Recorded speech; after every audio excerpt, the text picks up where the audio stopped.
finally, we have a few more helpful options in our data menu. The next one is called Split Text to Columns. This is one that I use almost every day. I can separate data in a cell to get specific information. So in this spreadsheet, in column B, I have the player's first name and last name. If I want first and last name to be in separate columns, I select column B, I go up to Data, and I choose Split Text to Columns. When I select that, a little box will pop up at the bottom asking me what I want the separator to be. It can detect it automatically, or I can say separate at a comma, separate at a semicolon, a period, a space, or something custom. So maybe I have email addresses here and I want to separate at the @ symbol. I could choose custom and type that in. For this data, we're going to choose space.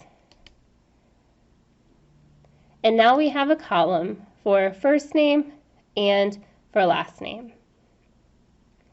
Next in our data menu is remove duplicates. So if we look here, I have some players listed multiple times. If I don't want them to be here multiple times, I can easily remove the duplicates. So I'm going to select columns A and B because I don't want to lose the data that's in column A when I do this. I'm going to go up to Data and choose Remove Duplicates. From here, it's going to tell me that I have 1,000 rows and 2 columns selected. I do want to say that I have a header row because I do with team and player. And then I only want to analyze the player column. We want to remove the duplicate players, but not the duplicate teams. Once I do that, I click Remove Duplicates. It just told me that 780 duplicates were found and removed, and I now have 59 unique rows. I can now select OK, and I see just one player, each player just one time. The next option is to trim your white space.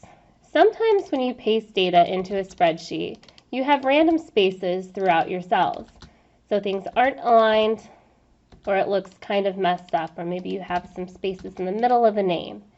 So if I choose these 2 columns, and I go to Data, and I choose Trim White Space, it gets rid of all those extra spaces in a cell.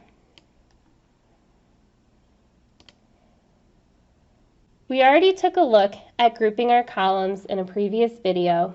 That is an easy way that you can filter out the data that you're looking at quickly and easily, but know that you can do that from your data menu as well.